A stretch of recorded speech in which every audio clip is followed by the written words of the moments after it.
अस्सलाम वालेकुम व्यूअर्स, कैसे हैं आप? उम्मीद करता हूँ खैरियत से होंगे। ठंड जो है ना भाई, ठंड ये जीने नहीं दे रही है यार। अब मतलब बहुत ज़्यादा हो गई है। कभी खांसी है, कभी बुखार है, मतलब है कोई ना कोई मसला चल ही रहा है। कल से अभी तक इतनी तबीयत ख़राब है, नज़ला, हल्का हल्का फ़ीवर, फिर ठंड भी है।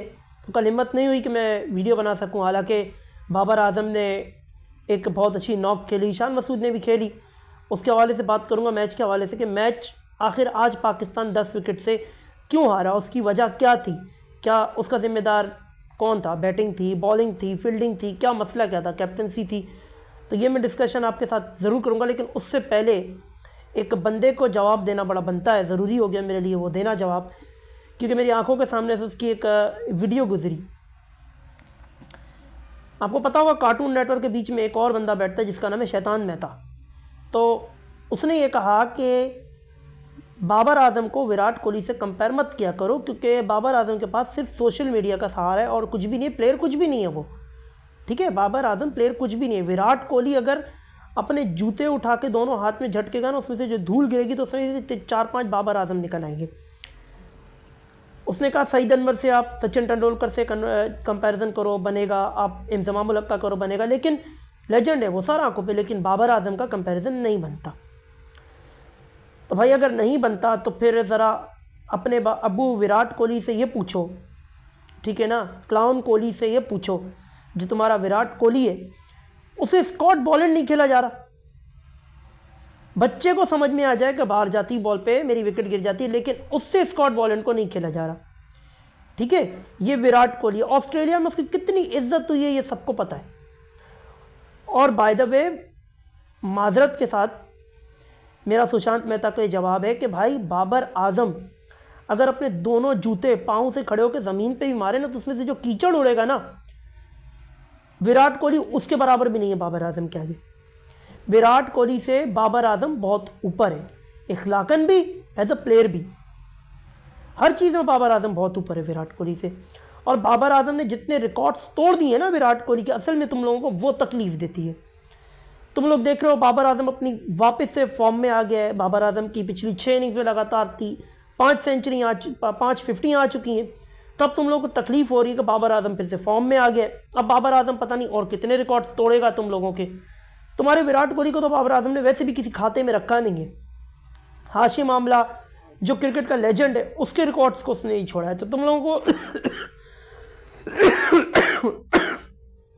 तुम लोगों को अब ये तकलीफ है कि बाबर आजम भाई तुम लोगों के विराट कोहली के रिकॉर्ड्स की माँ बहन तो कर चुका है, अब बाबर आजम पता नहीं कहाँ कहाँ जाएगा। तो तुम लोगों को दिल में सुई लगती है, तो सुई मत चुभाओ अपने दिल में, हकीकत को एक्सेप्ट करो। तुम्हारा विराट कोहली कुछ भी नहीं है। अब तुम्हारे क्लाउन कोहली से कुछ नहीं हो रहा भाई। कपड़े उतार लिए दुनिया के तमाम बॉलर्स हैं उसके। शाहीन शाह अफरीदी आता है तो वो उसको पेल के निकल जाता है, स्कॉट बॉलैंड आता है तो वो उसको पेल के निकल जाता है, पैट कमिंस आता है तो वो उसको पेल के निकल जाता है, स्टार्क उसको पेलता है, ट्रेंट बोल्ट उसको पेलता है। पहले उसको सिखाओ, खेलना सिखाओ बाहर जाती हुई बॉलों को। तुक्के में एक सेंचुरी आ गई ऑस्ट्रेलिया में, क्या उस पर तुम छाती चौड़ी करके सीना चौड़ा करके घूम रहे हो? अगर इतना ही तुम्हारा विराट कोहली बड़ा प्लेयर है, इतना ही बड़ा प्लेयर है, तो उसको बोलो हाशिम आमला के रिकॉर्ड उसने क्यों नहीं तोड़े। उसको बोलो भाई ऑस्ट्रेलिया के अंदर तूने रन्स क्यों नहीं किए। ठीक है, बाबर आजम की कप्तानी में हम कोई टूर्नामेंट नहीं जीते, कोई ट्रॉफी नहीं जीते, तो तुम विराट कोहली की कप्तानी में कौन सी छाती चौड़ी करके घूम रहे हो? क्या भूल गए 2021 का T20 world cup, world test championship का फाइनल भूल गए हो? 2019 के वर्ल्ड कप का सेमीफाइनल भूल गए हो? 2017 की चैंपियंस ट्रॉफी का फाइनल भूल गए हो? याद करो, याददाश्त को ज़रा अपनी जोर डालो, ताज़ा करो, पता चल जाएगा तुम्हें तुम्हारा विराट कोहली कहाँ पे खड़ा हुआ है। तुम ही लोगों ना, फिर अगर इतना अच्छा विराट कोहली तो फिर ये नारे क्यों लगा रहे हो कि रिटायर हो जाए, रिटायर हो जाए, रिटायर हो जाए। आज हर बंदा तुम्हारे मुल्क में एक मुहिम चला रहा है कि विराट कोहली और रोहित शर्मा रिटायर हो जाए, तो क्यों चला रहे हो? क्लाउन कोहली को क्यों रिटायर कर रहे हो भाई? अब सैंड पेपर निकाल के जेब से ऑस्ट्रेलियन क्राउड को दिखा रहा है, ऑस्ट्रेलियन क्राउड की बेइज्जती कर रहा है और वो इशारा मतलब बना रहा है। आपको पता है ऑस्ट्रेलिया ने एक सैंड पेपर के साथ उनका एक इंसिडेंट और एक बहुत बड़ा वाक़या जुड़ा हुआ है जिससे ऑस्ट्रेलियन क्रिकेट काफ़ी बदनाम हुई थी। तो वो उनको इशारे कर रहा है बैठ के। अब उस पर कह रहे हैं कि ऑस्ट्रेलियन पब्लिक की बेइज्जती है। भाई पब्लिक को जानता ही कौन है? पब्लिक वहाँ पर बैठी हुई, उसमें से कितने लोगों को जानते हो तुम? कितने लोगों को? 2 4 3, एक को भी नहीं जानते। 40,000 का मजमा है, एक को भी नहीं जानते, तो उनकी क्या बेइज्जती। कोहली को पूरी दुनिया जानती है और कोहली के लिए नारे लग रहे हैं वाइल्ड कोहली वाइल्ड डॉग। लेकिन झेप तो मिटानी है। बहरहाल जलील हुए हो तो जिल्लत को बर्दाश्त करना सीखो। बाबर करना छोड़ दो, क्योंकि बाबर तुम्हारा बाप है। बाबर अभी और बहुत कुछ आगे करेगा और बाबर ने किया है। आते हैं मैच की तरफ। पाकिस्तान और साउथ अफ्रीका के दरमियान दूसरा टेस्ट मैच, आपको पता है उसका आज चौथा दिन था, लेकिन आज ही मैच ख़त्म हो गया, तमाम हो गया और 10 विकेट से इसमें पाकिस्तान को शिकस्त हो गई।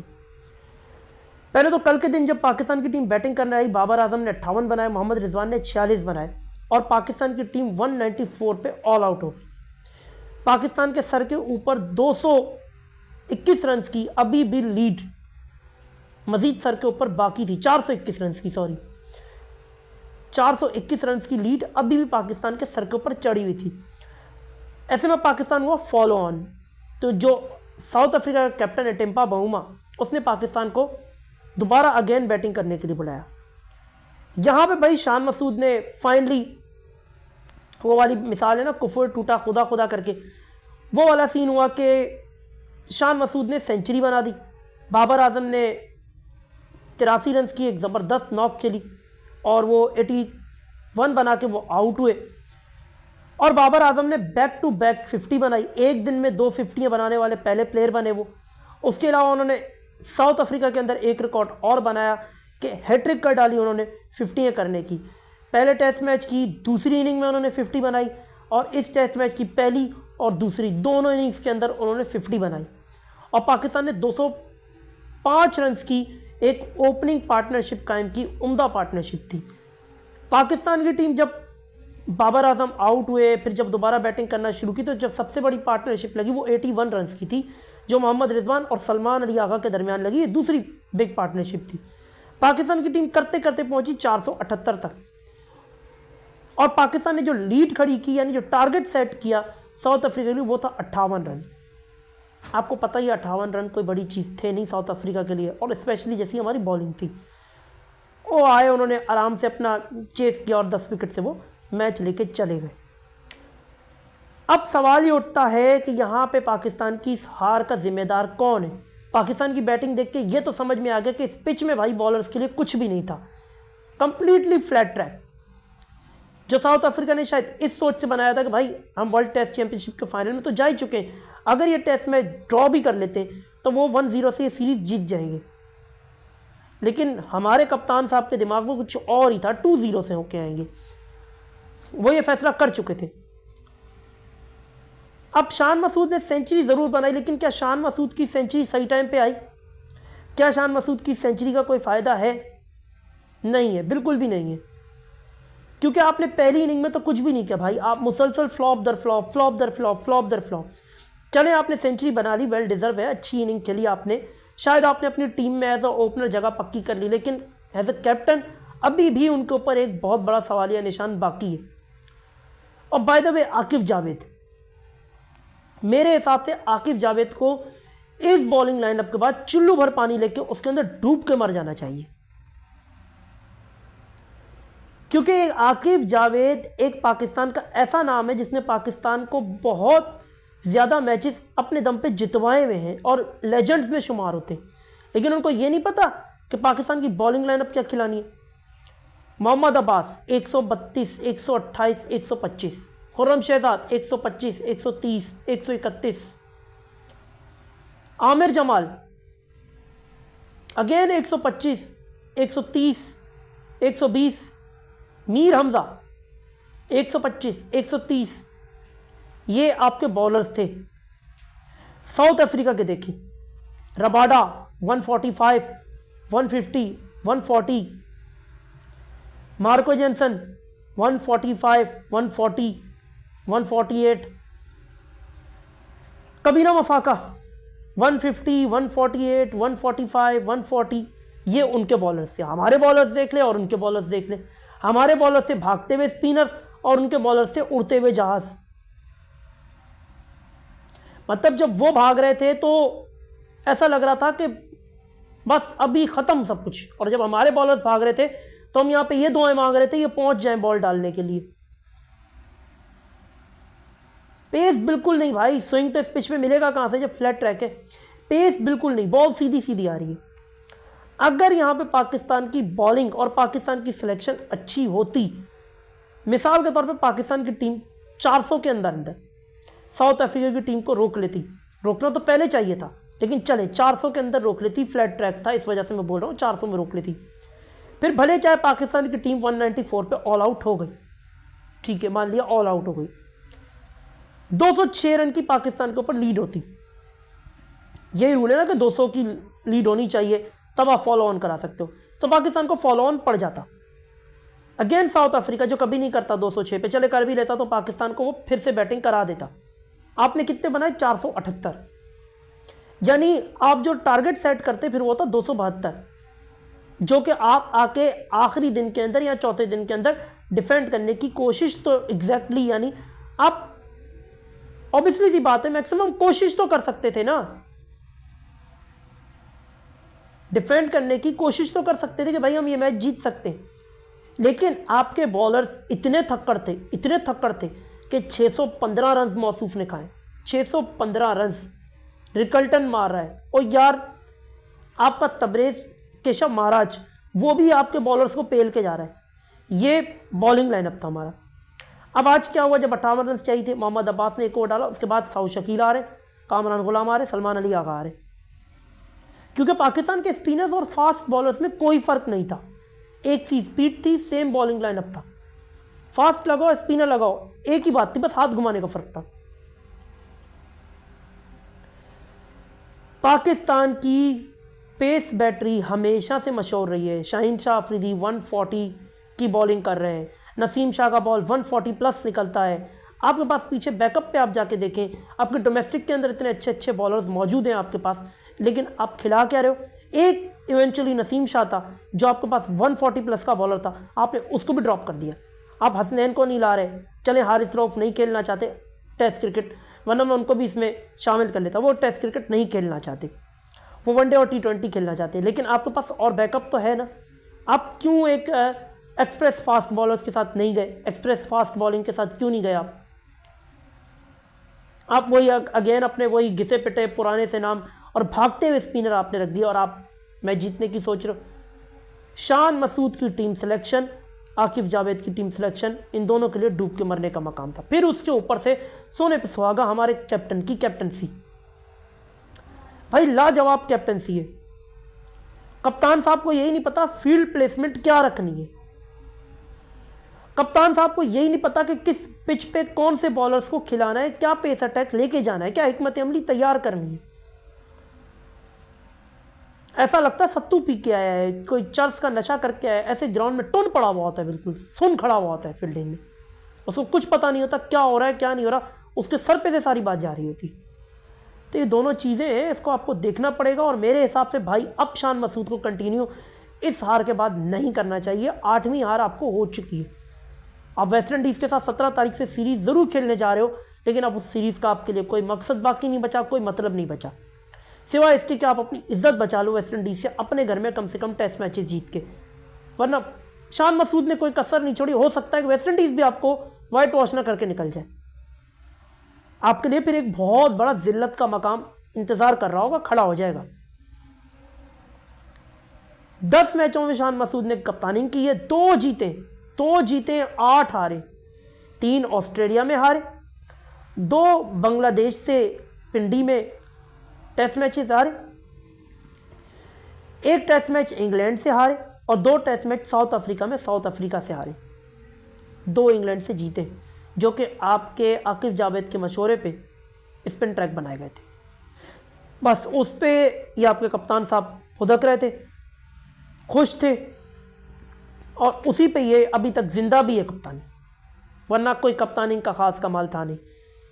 तो मुझे लगता है कि पाकिस्तान की बैटिंग जिम्मेदार इतनी नहीं है जितनी बॉलिंग है। पाकिस्तान की बैटिंग में भी मसले मसाइल हैं। बहुत सारे लोग जो कामरान गुलाम को किंग कह रहे थे ना कि फ्लैट ट्रैक के ऊपर बाबर आजम से रन नहीं बनते, और फ्लैट ट्रैक के ऊपर आके जब कामरान गुलाम ने सेंचुरी बनाई तो एक ही ट्वीट के ऊपर सबने उनको किंग बनाना शुरू कर दिया था।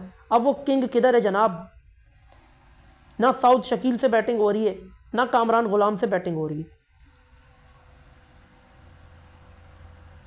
आपके किसी भी बैट्समैन से बैटिंग नहीं हो रही। आमिर जमाल, अगेन मैं वही बात करूंगा, किस बुनियाद पे आमिर जमाल खेल रहा है ये ना आमिर जमाल को पता है, ना खिलाने वालों को पता है, और हमें तो वैसे भी नहीं पता। हमें तो बिल्कुल वैसे भी समझ में नहीं आ रही भाई। तो ये टीम सिलेक्शन है ना, और ये जो कैप्टनसी है, और फिर जो ये बॉलिंग हुई है, ये 3 वजूहात हैं आपकी हार की जिम्मेदार। और जलील हो चुके हैं हम साउथ अफ्रीका में।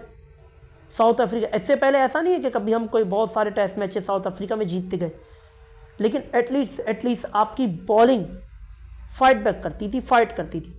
क्योंकि आपके बॉलर्स, आप अगर अपने पेसर्स को देखें, वहाब रियाज खेलते थे, आमिर खेलते थे, बड़े बड़े नाम आपके पास टीम के अंदर मौजूद होते थे।